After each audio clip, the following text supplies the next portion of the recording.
time to get saucy on the inaugural podcast of SAUCED. I don't think we should use inaugural. I don't know what it means. The first podcast. And this is your man Bash. The slowest on the team. This is your man Dell. You know what I am. The thinnest.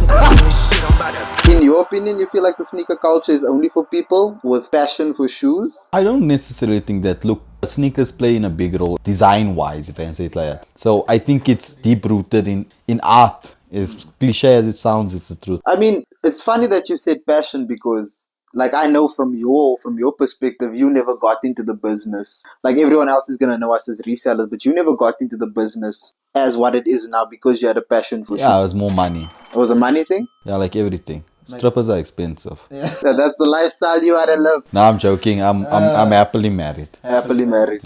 Okay, Bash is happily married, guys. Stay out of his DMs and the comment section, okay? But yeah, so yours was a money thing. Yeah. Why sneakers? Why sneakers at this point in South Africa? Because we started, if everyone's been following us for a long time, and you'll get to know in future journeys that we only started quite recently, like just to COVID, like 2020. We started off in the sneaker game, starting with reselling. And then we did procurement, and we now branch off into podcasting and giving people updates and news on sneakers and whatever. And now I think it's developed into a passion for you because I think now you have a deep-seated appreciation for all the things that sneakers are and what forms part of the culture and things. Look, I'm not gonna lie to you. I don't know how it happened. I don't honestly remember. It was quite a while back how we actually came up with the whole sneaker source thing. I somehow think it came from somewhere drunk. I won't lie to you. That's where I feel. But I think now it's not a passion for me still, in a sense. Like, I'm not a sneakerhead. I wouldn't still call myself sneakerhead. I mean, I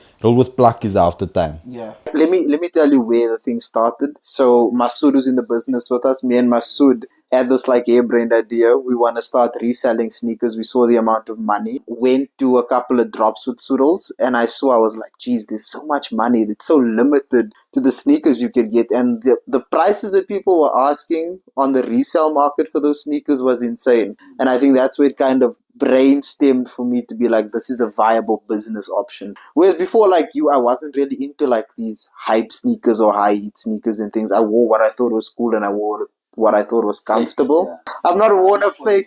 I've never worn a fake shoe in my life. I just want to say there's a podcast before this. It's not going to get released. Where we were talking about fake babes. Goldman Street, guys. You know those hip-hop stores on Goldman Street. If you were rocking truck fit, you were rocking that truck fit from there.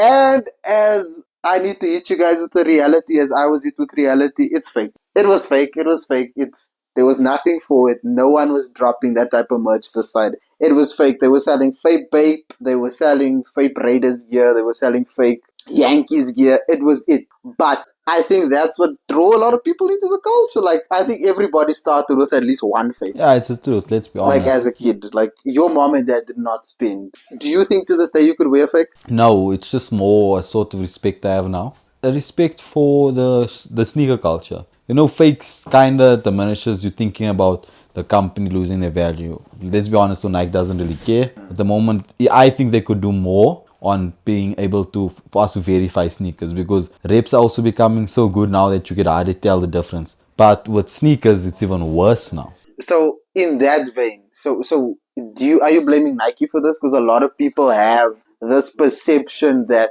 the reason we're going to reps, the reason we're buying fakes is because you guys are limiting the amount of stock that you put out there. It's Nike's fault that we have to all wear reps. It's Nike's fault that we all have to wear fake shoes. And then the blame also gets cast onto us as resellers, like, resellers are buying up all of the stock.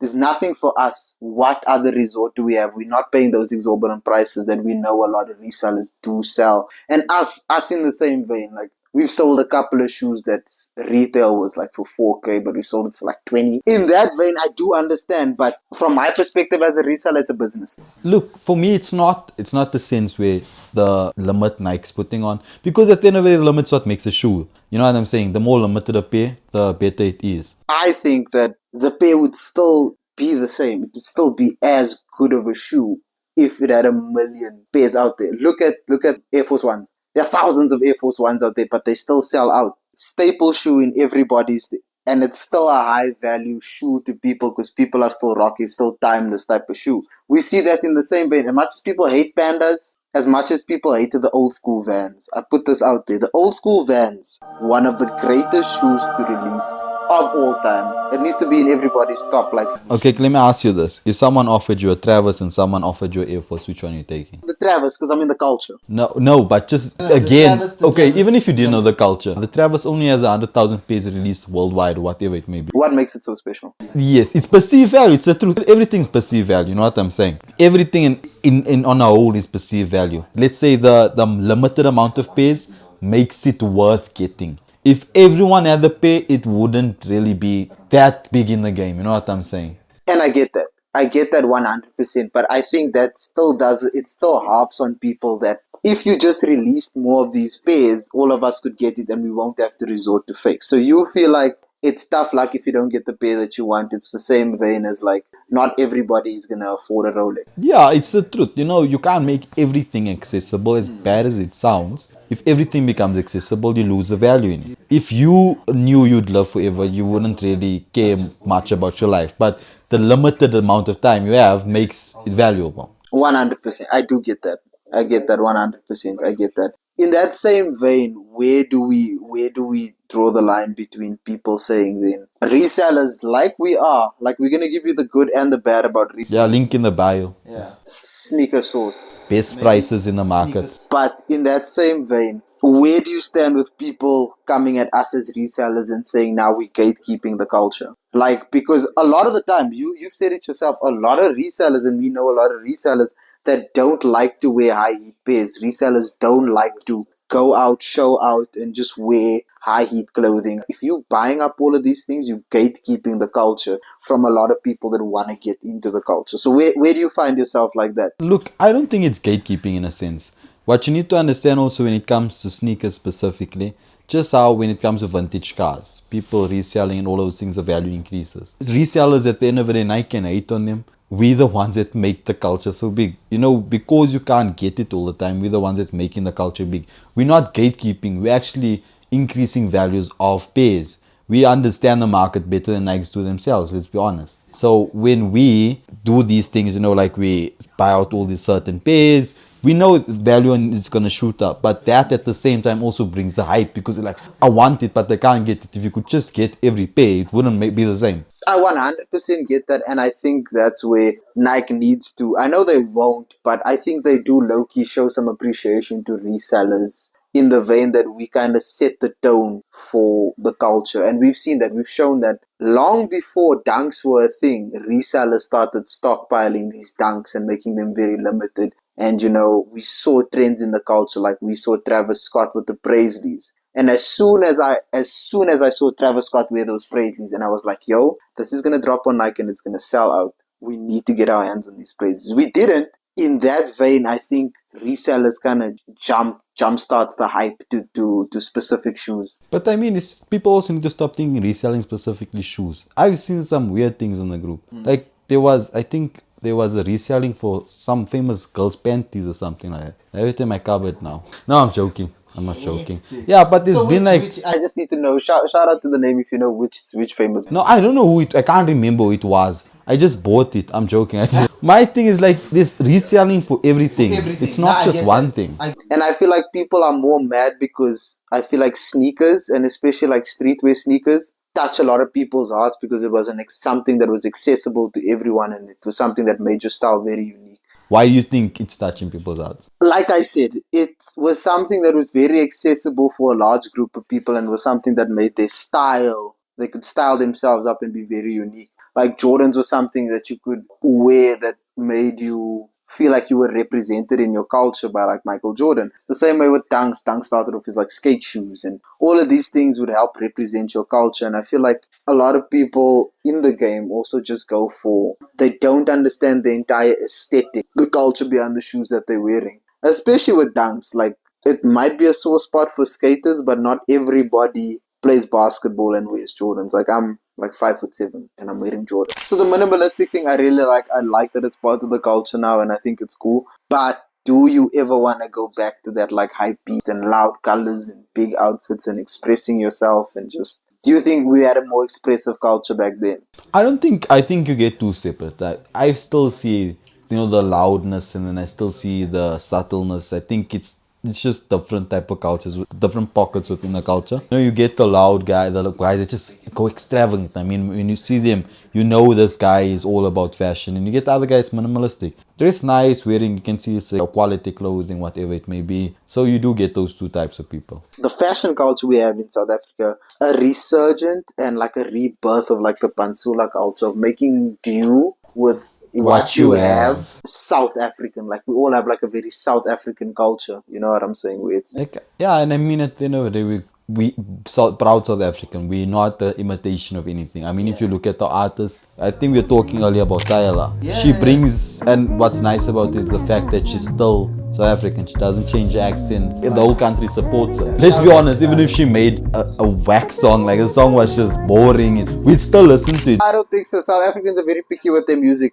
Especially if you look at South Africans, we don't tolerate misses as much as like other people do. No, but my thing is she's a world star now. We'll never let her fall, if you get what I'm saying. But if she does, you wouldn't catch her there, be there. Nah. I mean, let's be honest, the remix with Travis Scott was kind of meh. Oh, I like it. I like the remix with her and Travis. You know what's my thing? I'm hoping it's gonna be a thing of where it makes Travis Scott's shoes a little more accessible here us as well. I hope so. Because now we know we exist. I hope. No, we did know.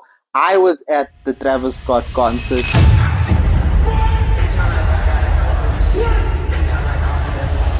That was here in South Africa. With your fake babes, yeah. Never want to fake. We bring us up again. We spoke about this earlier in the podcast. You can't keep lying. And at the Travis Scott concert. Anyway, in the same vein as like making the things what you are and taking, the sneaker culture from just being about sneakers and things, how do you feel about people that have like a whole whack-ass outfit on but like this heat on their feet? No, I'm not one to judge. I have this fire body, but I'm wearing slides, so there's a lot of gymming that goes on to this. That needs to go into this is just coverage, I'm just covering my body so I don't attract too many women. That's my protective mode. Like in my mind, I'm not on that wave. Like if anything, I think I want us to push on this podcast, and I want us to push, just the narrative in South Africa is, can these guys stop wearing these whack ass outfits with heat on their feet? Like if you're gonna wear some heat on your feet, like you're gonna wear a shoe that is fire, the silhouette is clean and things, don't be looking like Adam Sandler out here, man. Come on. All I'm saying is, I wouldn't mind it being my daddy. So, you can't judge Adam. I'm telling you now. And I know for a fact a lot of our viewers wouldn't mind it. If you're happy with your shoes, you're happy with the way you feel confident, comfortable, do it. You know what I'm saying? I'm never here to judge. Even if you were to go butt naked just with sneakers, that would actually be sexy. I won't lie. But it's the truth. If you're comfortable, if you like the way you look, do what you want. I mean, you have your opinion. I have mine. I think art is expressive in a way that each person has their own way of expressing certain things. Yeah. And I'll agree with you on that. I'll agree with you 100%. I'll agree with you on that. Like, we're not here to judge, but I'm judging. Let me not lie. I'm judging though. I'm not saying let your outfit match this. Let the price of your outfit match the price of your sneakers. I'm just saying let the aesthetic match, man. Like, come on.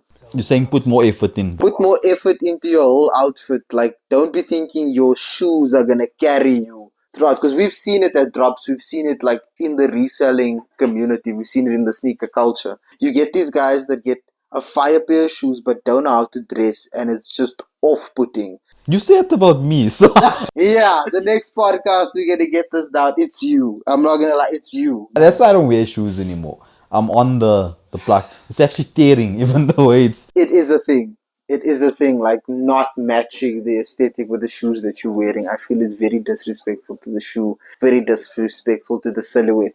Like back in the day, I wasn't a man that was comfortable wearing Jordans or Jordan 1s, or any Jordans in general, because at that time, like, it was very difficult to get a low-cut Jordan. And my style back then was a very different style, a very different aesthetic. And we just want to thank you guys for watching. Let's keep it saucy, and like, comment, and subscribe. Stay tuned for more.